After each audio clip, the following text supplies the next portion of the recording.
오늘 이 시간에는 사도행전 4장 1절에서 22절 말씀으로 함께 하나님 말씀 나누도록 하겠습니다. 사도행전 4장 1절에서 22절 말씀입니다. 우리 함께 읽도록 하겠습니다.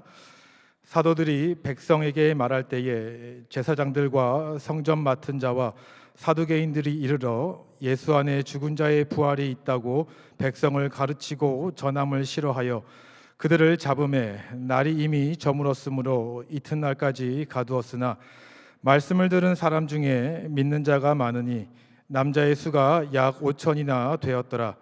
이튿날 관리들과 장로들과 서기관들이 예루살렘에 모였는데 대제사장 안나스와 기아바와 요한과 알렉산더와 및 대제사장의 문중이 다 참여하여 사도들을 가운데 세우고 묻되 너희가 무슨 권세와 누구의 이름으로 이 일을 행하였느냐. 이에 베드로가 성령이 충만하여 이르되 백성의 관리들과 장로들아, 만일 병자에게 행한 착한 일에 대하여 이 사람이 어떻게 구원을 받았느냐고 오늘 우리에게 질문한다면 너희와 모든 이스라엘 백성들은 알라.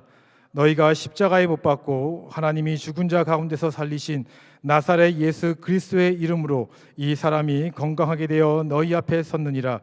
이 예수는 너희 건축자들의 버린 돌로서 집 모퉁이의 머릿돌이 되었느니라. 다른 이로서는 구원을 받을 수 없나니 천하 사람 중에 구원을 받을 만한 다른 이름을 우리에게 주신 일이 없음이라 하였더라. 그들이 베드로와 요한이 담대하게 말함을 보고 그들을 본래 학문 없는 범인으로 알았다가 이상히 여기며 또 전에 예수와 함께 있던 줄도 알고 또 병 나은 사람이 그들과 함께 서 있는 것을 보고 비난할 말이 없는지라 명하여 공회에서 나가라 하고 서로 의논하여 이르되 이 사람들을 어떻게 할까. 그들로 말미암아 유명한 표적 나타난 것이 예루살렘에 사는 모든 사람에게 알려졌으니 우리도 부인할 수 없는지라. 이것이 민간에 더 퍼지지 못하게 그들을 위협하여 이후에는 이 이름으로 아무에게도 말하지 말게 하자 하고 그들을 불러 경고하여 도무지 예수의 이름으로 말하지도 말고 가르치지도 말라 하니 베드로와 요한이 대답하여 이르되 하나님 앞에서 너희의 말을 듣는 것이 하나님의 말씀을 듣는 것보다 옳은가 판단하라. 우리는 보고 들은 것을 말하지 아니할 수 없다 하니 관리들이 백성들 때문에 그들을 어떻게 처벌할지 방법을 찾지 못하고 다시 위협하여 놓아주었으니 이는 모든 사람이 그된 일을 보고 하나님께 영광을 돌림이라. 이 표적으로 병 나은 사람은 40여 세나 되었더라. 아멘. 오늘 이 시간에는 완전한 충성이란 제목으로 하나님 말씀 함께 나누도록 하겠습니다.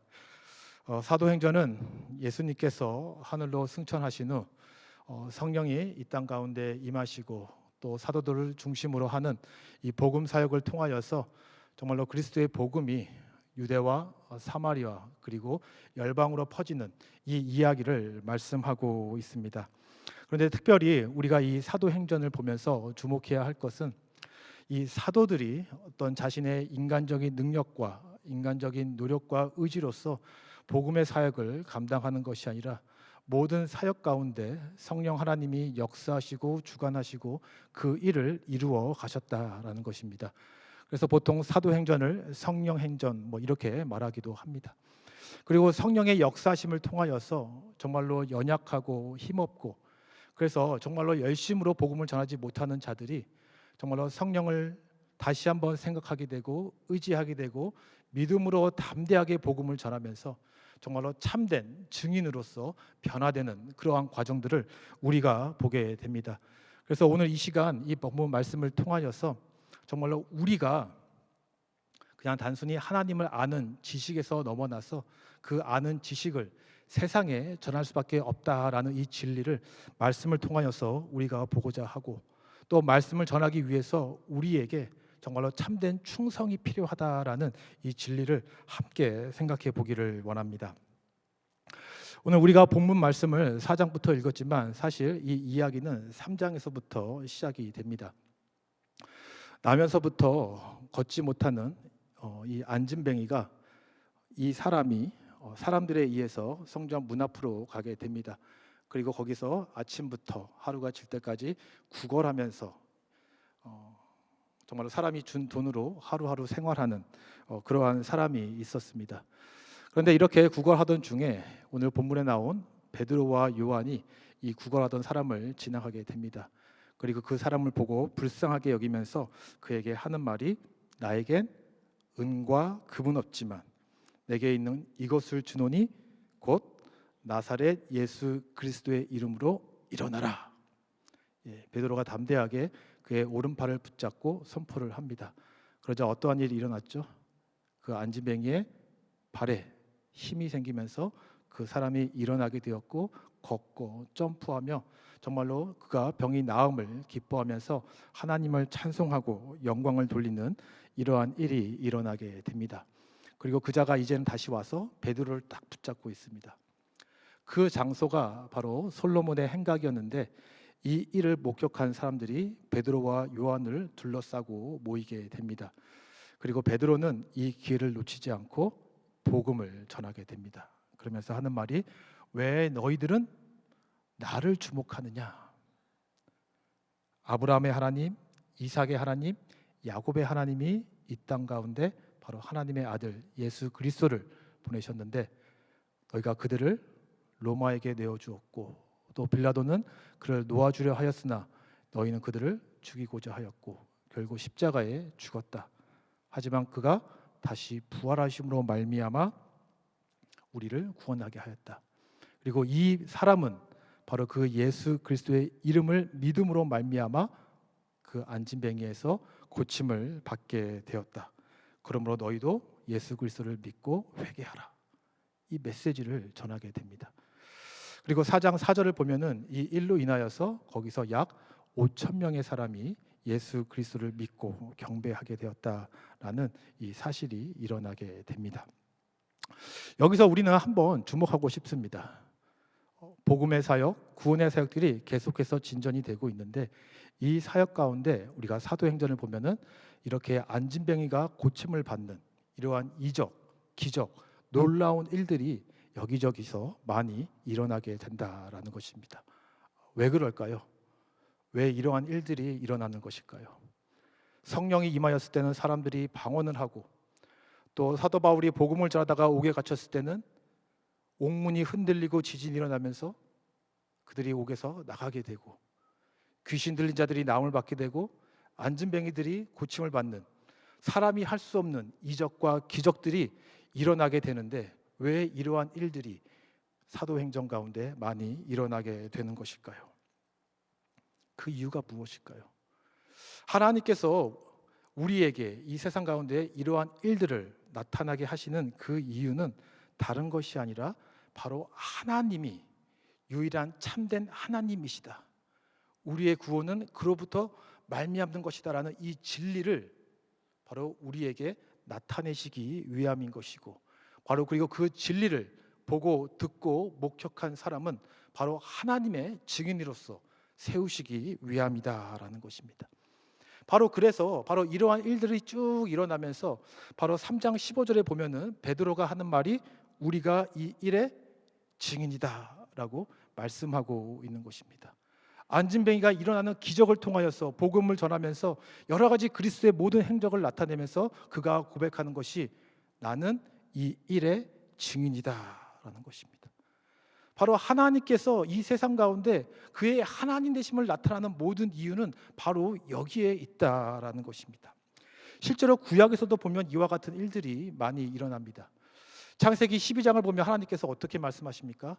아브라함을 세우고 너는 복의 근원이 될 것이다 라고 말씀하시면서 너와 너의 자손을 통하여서 열방이 복을 받게 될 것이다 라고 말씀하고 있습니다.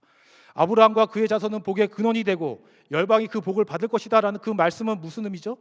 결국 이스라엘이 바로 하나님의 그 복음을 듣고 열방의 복음을 전하는 증인이 될 것이다, 그 사명을 이스라엘에게 주었다라는 것을 말씀하는 것이고, 바로 그 증인이 되기 위해서 하나님은 그의 능력, 그의 하나님 되심, 그것을 바로 구약의 역사 속에서 계속해서 이스라엘 백성들에게 보여주시고 있다라는 것입니다.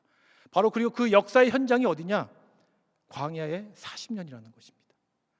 광야의 그 40년의 역사 가운데 하나님께서 나타내시는 기적과 이적들이 너무나 많지 않습니까? 왜 이스라엘 백성들에게 그것들을 나타내시냐라는 것입니다. 신명기 4장 34절에서 35절에 말씀합니다. 어떤 신이 와서 시험과 이적과 기사와 전쟁과 강한 손과 편팔과 크게 두려운 일로 한 민족을 다른 민족에게서 인도하여 낸 일이 있느냐? 이는 다 너희의 하나님 여호와께서 애굽에서 너희를 위하여 너희의 목전에서 행하신 일이라. 이것을 내게 나타내심은 여호와는 하나님이시요 그 외에는 다른 신이 없음을 내게 알게 하려 하심이라 라고 말씀하고 있습니다. 광야의 40년 배고프고 힘들고 어려울 때 하나님께서 이적과 기적으로서 그들의 모든 필요를 채워주시고 걱정과 염려하지 않게 붙들어 주시고 그들을 인도하여 모든 이적들, 왜 그것을 보여주었는가? 다른 것이 아니라 이것을 통하여서 너희가 믿고 따르는 여호와가 참된 하나님이시고 그 외에는 다른 신이 없다. 이 진리를 그들에게 가르쳐주기 위함이다라는 것입니다. 신명기는 모세가 죽기 전에 마지막으로 이스라엘 백성에게 준 고별 설교라 할 수 있습니다. 이스라엘 광야에 나온 2세대가 이제는 가나안 땅에 들어가야 되는 것이고 모세는 그 땅에 들어가지 못하고 죽게 되었는데 죽기 전에 가나안 땅에 들어가기 전에 바로 이스라엘을 향하여서 이와 같은 설교를 하는 것입니다. 광야의 40년을 쭉 돌아보고 회상하면서 때로는 전쟁 가운데서 하나님께서 두 팔을 벌려서 정말로 그들의 힘으로 이길 수 없는 그 적들을 담대하게 이기며 승리하며 나아가게 하시고 아무것도 할 수 없고 불평하고 연약한 자들을 붙드시고 많은 도우심과 이적을 나타내셨는데 그 모든 목적과 이유가 무엇이냐? 하나님이 참된 하나님이고 하나님 말고는 다른 하나님은 없다. 이것을 그들에게 알려주시기 위함이다라는 것입니다. 이러한 내용은 계속해서 우리가 볼 수 있습니다. 출애굽기 7장 1절에서 5절을 보시면 바로 모세와 아론이 이제는 바로와 대면하기 위해서 거기서 가고 있습니다. 가는 중에 하나님께서 그들에게 말씀을 합니다. 출애굽기 7장 3절에 내가 바로의 마음을 완악하게 하고 내 표징과 내 이적을 애굽 땅에서 많이 행할 것이나 바로가 너희의 말을 듣지 아니할 터인즉 내가 내 손을 애굽에 뻗쳐 여러 큰 심판을 내리고 내 군대 내 백성 이스라엘 자손을 그 땅에서 인도하여 낼지라. 내가 내 손을 애굽 위에 펴서 이스라엘 자손을 그 땅에서 인도하여 낼 때에야 애굽 사람이 나를 여호와인 줄 알리라. 하나님께서는 미리 말씀을 하셔요. 내가 바로의 마음을 완악하게 할 것이고 이로 인하여서 그 10가지의 재앙을 내리고 하나님의 그 능력을 보여주실 것이다. 그리고 내가 이스라엘 백성들을 이끌고 애굽에서 나올 때에 비로소 애굽 사람이 바로 하나님이 그 여호와 하나님인 줄 알게 할 것이다. 하나님께서 왜 굳이 하지 않아도 되는데 왜 굳이 그렇게 우리가 할 수 없는 하나님의 능력을 이 땅 가운데 나타내시느냐? 그 모든 것은 바로 하나님이 유일한 신이시고 우리의 하나님이다. 이것을 나타내려 하신 것입니다.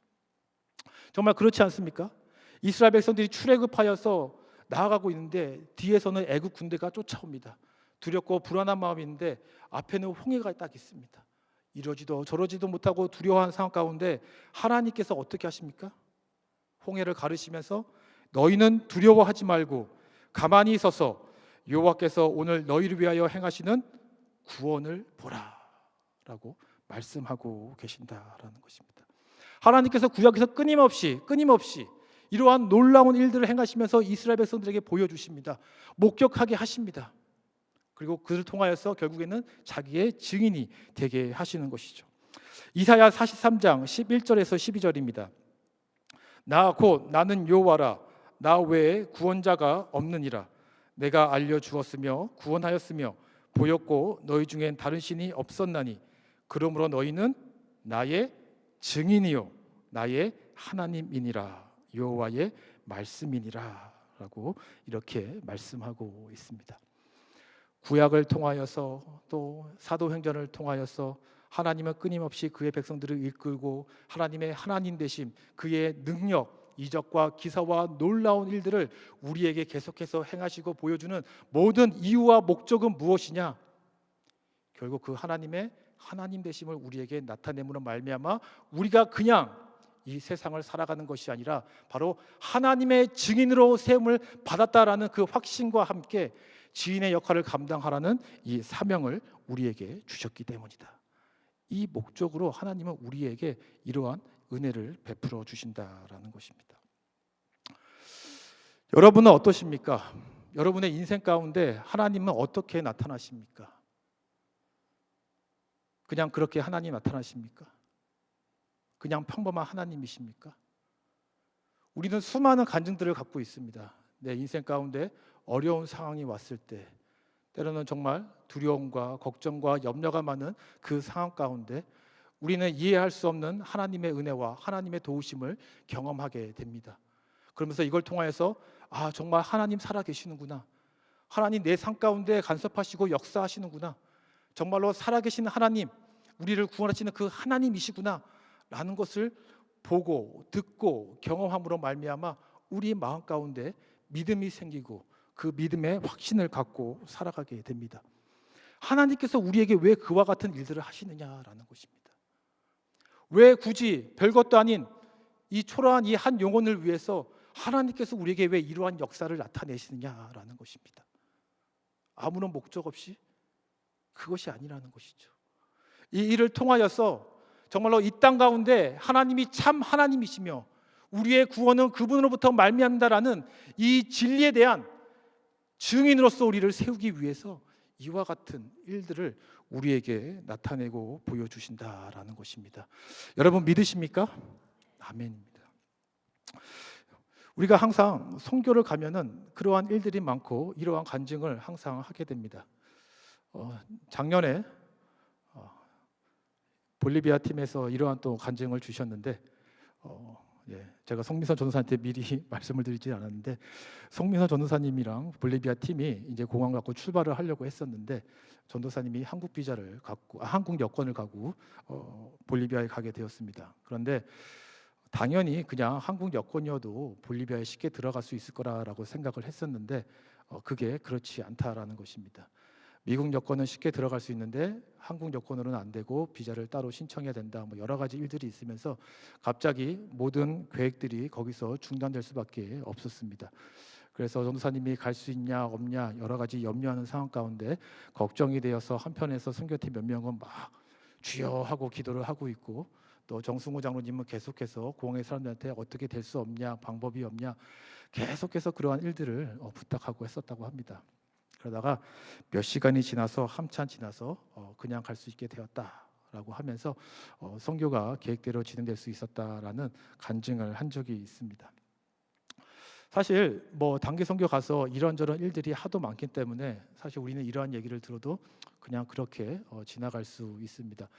하지만 볼리비아 단기 선교팀들은 이 간증을 하면서 정말로 하나님이 정말로 우리와 함께 하시고 하나님께서 정말로 이 볼리비아 단기 선교를 미리 준비하시고 우리를 이끌어 주시는구나 라는 그러한 확신을 갖게 되었다라고 고백을 하였습니다. 선교 가운데 그냥 일어나는 일들이 아니라 이러한 크고 작은 모든 일들을 통하여서 우리는 계속해서 간증하고 고백합니다. 그냥 우리가 하는 일이 아니구나, 정말로 기도 가운데 선교의 마음을 품고 갈 때 하나님 함께 하시고 하나님 도우시고 정말로 선교의 일을 감당하게 하시는구나, 우리는 계속해서 이러한 간증을 하게 된다라는 것이죠. 왜 하나님께서 우리에게 이러한 은혜를 베풀어 주시고 왜 이러한 일들을 행하시느냐라는 것이죠. 아무런 이유 없이 목적 없이 그냥 우리를 사랑해서 그것이 아니라는 것입니다. 바로 이러한 일들을 통하여서 우리의 하나님은, 내가 믿는 하나님은 이러한 하나님이다, 이러한 하나님이 우리 가운데 역사하시고 실제로 우리와 함께 하신다, 이것을 경험하면서 우리가 그 일의 증인이 되게 하기 위함이라는 것입니다. 그리고 더 나아가서 바로 이것을 우리의 사명으로 갖고 증인의 역할을 세상 가운데 나타내라라는 이 일을 우리에게 권면하고 또 격려하며 우리에게 나아갈 수 있도록 권면하시는 것입니다. 결국 우리 가운데 이러한 모든 일들은 이러한 사명이 있다, 하나님의 뜻이 있다라는 것을 우리는 잊지 않아야 합니다. 누가복음 17장 15절에 보면 이러한 이야기가 있습니다. 예수님께서 예루살렘에 가려고 하는데 이 사마리아와 갈릴리 사이를 지나가야 됩니다. 거기를 걷고 있는데 10명의 나병 환자가 멀리서 예수님을 보면서 막 소리를 지릅니다. 아, 주여 주여, 우리를 불쌍히 여겨 주시옵소서. 나를 불쌍히 여겨 주시옵소서. 나병으로 고통받고 있는 우리를 구해 주시옵소서. 그러자 예수님께서 그들에게 가서 제사장에게 너의 나음을 알려라. 그리고 나병 환자들이 제사장에게 갑니다. 근데 가는 도중에 그들의 몸이 깨끗하게 나음을 받은 것을 경험하게 됩니다. 그리고 그들이 깜짝 놀라서 정말로 여호와 하나님을 찬양하고 경배합니다. 그런데 안타까운 것은 그 10명 중에 하나님을 찬양하고 경배하면서 예수님께 돌아온 자는 몇 명이었을까요? 한 명이었습니다. 그리고 예수님은 묻습니다. 나머지 9명은 어디 있느냐 묻습니다. 하나님께서 예수님께서 능력을 베풀어 주셔서 나음을 받게 하였고 이 일을 통하여서 하나님께서 그들에게 사명을 주고 세우셨다라고 한다면 그 뜻대로 하나님을 찬양하고 경배하고 그의 영광을 나타내는 그러한 반응을 보여야 되는데 그 10명 중에 한 명만이 그 일을 감당하고 나머지 9명은 그 받은 은혜에 아무런 감동 없이 그냥 다 흩어져 버렸다라는 것이죠. 우리는 어디에 속하는 사람이 되어야 합니까? 그 한 명이 되어야 되겠습니까? 아니면 그 9명 중과 같은 그러한 사람으로 여러분 신앙생활 하시겠습니까? 우리의 신앙생활 가운데, 인생 가운데 하나님께서 이렇게 많은 은총을 베풀어 주시고 우리를 인도하여 주셨는데, 그리고 그것을 통해서 우리를 증인으로 세우셨는데 우리가 세상 가운데 그냥 그렇게 살아가는 자, 그 은혜를 나타내지도 않는 자, 그러한 자로 살아가야 되겠습니까? 우리가 은혜를 받았다면, 그 은혜를 경험하였다라고 한다면 우리는 그것을 나타낼 수 있는 증인으로 살아가야 합니다. 바로 하나님께서는 이러한 역사를 통하여서 우리를 증인으로 세우십니다. 그리고 이제 4장을 보면은 이제 또 새로운 일들이 일어나게 됩니다. 베드로와 요한이 이렇게 안진뱅이가 낮은 일을 통하여서 복음을 전하자 사도개인들 그리고 성전 맡은 자 제사장들이 이것을 싫어하여서 이들을 붙잡게 됩니다. 4장 1절을 보시면 그들에 대해서 이렇게 말씀을 합니다. 사도들이 백성에게 말할 때에 제사장들과 성전 맡은 자와 사두개인들이 이르러 예수 안에 죽은 자의 부활이 있다고 백성을 가르치고 전함을 싫어하여 그들을 잡음에 날이 이미 저물었으므로 이튿날까지 가두었으나 라고 이렇게 말씀하고 있습니다. 여러분, 사두개인은 어떠한 자들입니까? 사두개인들은 부활을 믿지 않는 자들입니다.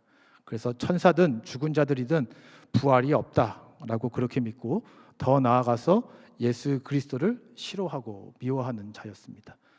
근데 그러한 자들이 예수님이 부활하였고 그의 이름으로 이자가 병이 나았다라는 그러한 말씀이 퍼지니까 이것을 싫어하여서 붙잡으려고 한 것입니다. 그리고 또 1절에 보면은 성전 맡은 자라고 이렇게 말씀하고 있습니다. 성전 맡은 자는 어떠한 자냐면은 일종의 어떤 종교 경찰들 중에 우두머리급 이러한 사람들이라 할 수 있습니다. 그러니까 유대인들 무리 중에서 바로 종교적으로 잘못된 행동을 하는 사람들을 잡아가는, 아니면 또 때로는 이렇게 잡아다가 벌 주는 이러한 경찰과 같은 일을 하는 사람들이 있는데 그들 중에 바로 우두머리격 그 정도 되는 사람이라고 합니다. 그리고 누가복음을 보면은 그 사람들에 대해서 성전 경비대장 이렇게 부르기도 했다라고 합니다. 이들은 이렇게 몽둥이, 곤봉 같은 것을 들고 다녔고 몸에는 무기로 이렇게 무장을 하고 다니는 그러한 사람들이었다고 합니다. 그리고 제사장들은 바로 그들 밑에서 같이 일을 하는 그러한 사람들인 것입니다. 바로 이렇게 사두개인, 성전 맡은 자, 그리고 제사장들, 이들이 단체로 모여서 바로 베드로와 요한을 잡아버린 것입니다. 바로 사두개인들이 갖고 있는 정치적인 권세로서 이들을 잡아다가 옥에 가둔 것입니다. 그리고 그 다음 날 바로 대제사장을 불러놓고서 종교 재판을 하게 됩니다. 너희가 누구의 이름으로 무슨 권세로 이러한 일을 행하였느냐라고 물었을 때 바로 베드로는 당당하게 예수 그리스도를 전합니다. 여러분 한번 예수님이 잡혀갔을 그 순간을 한번 생각해 보시길 바랍니다. 예수님이 잡혔을 때에 베드로는 어떠한 자세를 취하였습니까? 자기도 잡힐까 봐 두려워서 염려하는 마음에 도망을 갔습니다. 그런데 오늘 본문 말씀을 보면은 사도 베드로는 두려워하지 않고 담대하게 복음을 전하게 됩니다. 10절에 너희와 모든 이스라엘 백성들은 알라, 너희가 십자가에 못 박고 하나님이 죽은 자 가운데 살리신 나사렛 예수 그리스도의 이름으로 이 사람이 건강하게 되어 너희 앞에 섰느니라. 이 예수는 너희 건축장에 버린 돌로서 집 모퉁이의 머릿돌이 되었느니라. 이렇게 말씀을 전하고 있습니다. 자, 이 일들이 일어나게 되니까 이 사람들이 생각도 없고 말도 잘 못하는 사람인 줄 알았더니 너무나 똑똑하게 말을 잘하는 것입니다. 그러자 이 사람들이 자기들끼리 회의를 하면서 이렇게 말씀을 합니다. 17절에서 18절.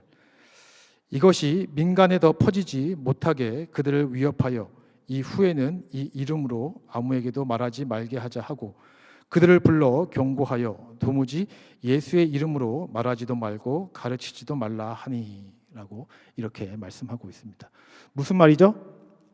쉽게 말해서 이 사람들 우리가 협박해가지고 논리로는 안 되니까 협박해가지고 무섭게 해가지고 다시는 예수 이름 못 전하게 하자, 그렇게 위협을 했다라는 것입니다. 여러분 여기서 말하는 협박, 위협 어느 정도의 무서움이라 생각할 수 있습니까? 단순히 겁주는 정도일까요? 그렇지 않습니다. 실제로 예수님을 십자가에 죽은 자들이 누구죠? 바로 이 사둔개인과 같은 이 사내들인 사람들이었습니다. 바로 이들이 예수를 죽이고자 하니까 신성모독이라는 죄악도 뒤집어 씌웠고 또 로마 빌라도가 죄 없다라고 해도 그들이 무조건 주장을 해가지고 결국에는 예수까지 죽은 자가 바로 이 사두개인들, 이러한 사람들이었습니다. 바로 이러한 사람들이 곤봉을 들고서 무기를 들고서 지금 베드로와 요한을 협박하고 있는 것입니다.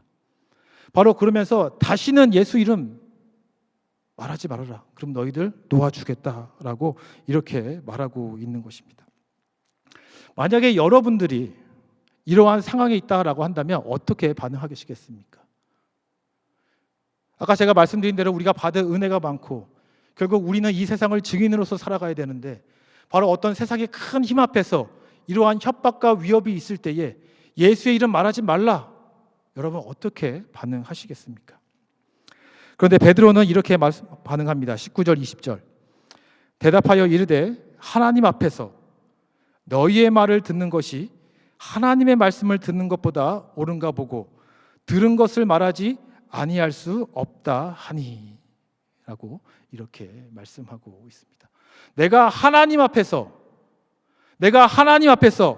너희가 하는 말을 듣는 것과 하나님의 말씀을 듣는 것 중에 어떠한 것을 행하는 것이 옳으느냐? 세상의 힘과 하나님 앞에 나는 하나님을 선택할 것이다. 그래서 내가 보고 들은 것을 말하지 아니할 수 없다. 나는 하나님께서 나에게 증인의 사명을 주셨기 때문에 나는 그 복음을 전하는 증인으로서 살아갈 것이다. 이것을 선포하고 있는 것입니다. 이것을 선포하고 있는 것입니다. 우리가 그러한 삶을 살아가야 하지 않겠습니까? 베드로가 어디에서 이렇게 담대하게 나는 하나님의 말씀을 전하는 증인이 될 것이다. 이것이 어디서 나왔을까요? 이러한 힘과 능력이 어디에서 나왔을 것일까요?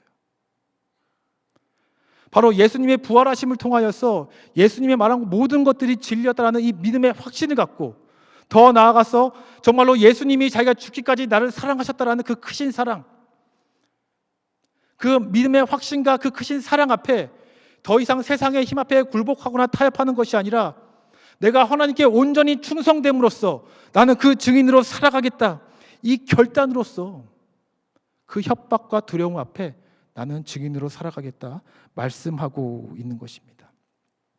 우리도 이러한 삶을 살아야 하지 않겠습니까?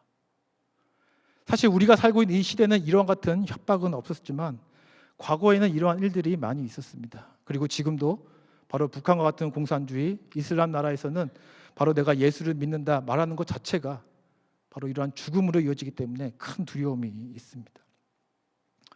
우리의 역사를 봐도 그렇지 않습니까? 일제시대 때 신사참배 앞에서 끝까지 신앙을 지켰던 주기철 목사님, 결국에 많은 목사님들이 결국 그 일본의 압제와 폭력과 그 횡포 앞에 굴복하여서 신사참배를 그냥 인정하는 그러한 모양새를 취하였지만, 주기철 목사님은 끝까지 죽기까지 나는 결코 신사참배를 할 수 없다. 하나님 말고 다른 왕은 내가 섬길 수 없다. 일사각오, 한 번 죽는 것을 각오하다. 죽음을 무릅쓰고 신앙의 절개를 지키겠다. 바로 이 정신으로 주기철 목사님은 끝까지 자기의 신앙을 지켰습니다. 그래서 평양 산정현 교회를 목회하면서 비록 그는 옥에 갇히고 했지만은 교회 성도들 역시도 그 주기철 목사님의 마음을 따라 끝까지 신앙을 지키려 하였습니다. 결국 죽기까지 신앙을 지킬 수 있었던 그 용기, 그 절개, 그것이 어디서 나오는가? 바로 그리스도의 크신 사랑, 그 믿음의 확신으로 나오는 바로 그 충성된 마음, 완전한 충성, 바로 그것으로 인하여서 신앙을 지킬 수 있었습니다. 선교라는 것은 바로 여기서부터 시작이 되는 것입니다. 다른 것이 아니라 그냥 어디 멀리 가는 게 선교가 아니라 바로 내가 예수 그리스도를 사랑하고 그 받은 은혜에 대한 믿음의 확신, 그리고 내가 증인으로서 이것을 나타내겠다, 여기서 나오는 그 충성, 이 마음이 있을 때 비로소 우리는 선교를 시작할 수 있는 것입니다. 여전히 세상은 진리를 왜곡합니다. 여전히 세상은 믿는 자들을 넘어뜨리려고 하고 많은 세상의 사람들을 지옥으로 넘어뜨리려고 합니다. 여전히 많은 사람들이 우상을 섬기고, 특별히 요즘에는 종교 혼합주의라고 해서 종교 또 뭐 사상, 이념, 이러한 모든 것들이 혼합이 되어서 무엇이 진리인지 아닌지도 분별할 수 없는 이러한 일들이 비일비재하게 일어나고 있습니다. 더 나아가서 과거에 비해서 더 많은 이단들이 이 세상 가운데 활개를 치고 있습니다. 그리고 이러한 상황 가운데 많은 믿는 자들이 넘어지고 있습니다. 통계 조사에 따르면은 한국과 미주 한인 사회에서 이단에 포교된 사람들 중에 60에서 70%가 이미 기존 교회를 다니고 있는 사람이다라고 말씀합니다. 그리고 그들 중 대부분은 교회에서 열심히 섬기는 사람이다라고 합니다. 그리고 이들 중에 나중에 이단이 잘못되었다는 것을 깨닫고 다시 나왔다 하더라도 이 중에 30에서 40%만이 30에서 40%가 가나안 성도가 되거나 아니면은 무신론자가 된다고 합니다.